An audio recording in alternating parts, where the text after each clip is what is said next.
Երկու օր առաջ կաթողիկոսի նկատմամբ քրեական վարույթ նախաձեռնվեց եւ արգելվեց նրա ելքը երկրից։ Ինչու է այս ամեն ինչը իրականացվում, ինչ վտանգ է ներկայացնում եպիսկոպոսած ժողովը, որ ամեն ձև փորձվում է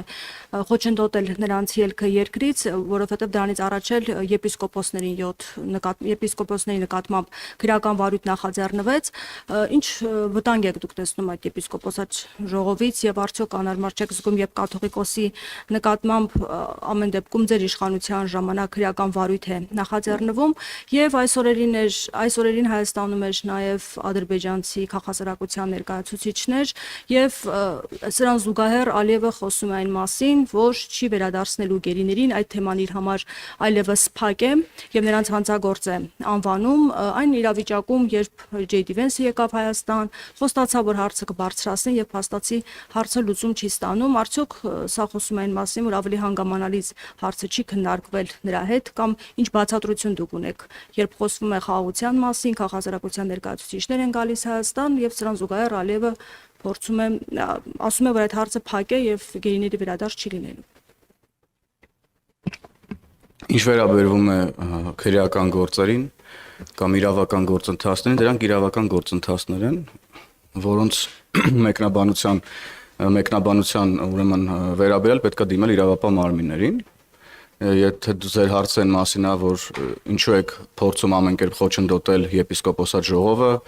կամ ձեր իշխանության օրոք Կտրիչ Ներսիսյանի նկատմամբ քրեական հետապնդում է հարուցվում, մեր իշխանության օրոք Հայաստանի Հանրապետության բոլոր քաղաքացիները հավասար են օրենքի առաջ։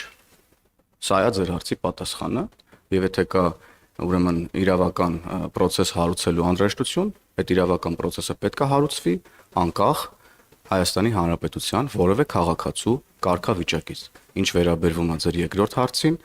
մեր ամենօրյա աշխատանքն է, մեր հայրենակիցների վերադարձի շուրջ աշխատանքը եւ նաեւ դուք տեսնում եք դրա արդյունքները։ Իհարկե ոչ մեր ցանկալի ժամանակամիջոցում, ոչ մեր ցանկալի ձևով,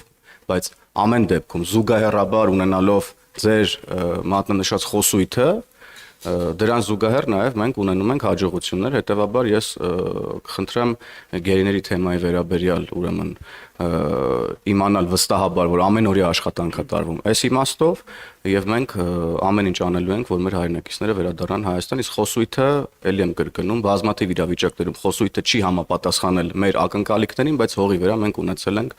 թեև փոքր, ինչու ոչ միայն փոքր, նաև մեծ հաջողություններ։ Շնորհակալ եմ։ Դուք ասում եք, որ իրավական գործընթաց է տեղի ունենում, բայց ամեն դեպքում դրան նախորդել էր Փաշինյանի հայտարարությունը, նա ասել էր, որ ուժեղ հակազդեցություն է լինելու եւ եպիսկոպոսատ ժողովը չպետք է կայանա, կաթողիկոսություն ուզում են տեղափոխեն եւ այլն։ Արդյոք սա ուղիղ հրահանգ չէ իրավապահ համակարգին։ Ես շարունակելով պարոն Հովհաննիսյանի միտքը, նույն տրամաբանությամբ, տեսեք, ինչ է նշանակում փորձում են խանգարել կամ դա վերաբերում է ցանկացած, այսինքն եթե ՀՀ քաղաքացու չի կատարում դատական վճիռը դատական ակտը, իրավական տեսանկյունից որևէ չէ, հենց օրենքի առաջ ինքը պատասխանատու է գնահատական է ստանում։ Հիմա դա նույն գործընթացն է եւ որևէ կերպ պետք չի դարձնել աղմուկ, որ դա ինչ որ ձևով հրահանգ է կամ կատարվում է եւ այլն։ Եվ բացի այդ, եպիսկոպոսատ ժողովը ինչու է որոշվել կամ ինչու է հենց Հայաստանի Հանրապետությունից դուրս տեղի ունենում, սա էլ է հարց, որը պետք է նաև ուղղեք հենց տվյալ անձին, այլ ոչ թե այստեղ բարձրաձայնի։ Դե նախկինում էլ է եղել այդ այլ հարցեր կան, ազատություն։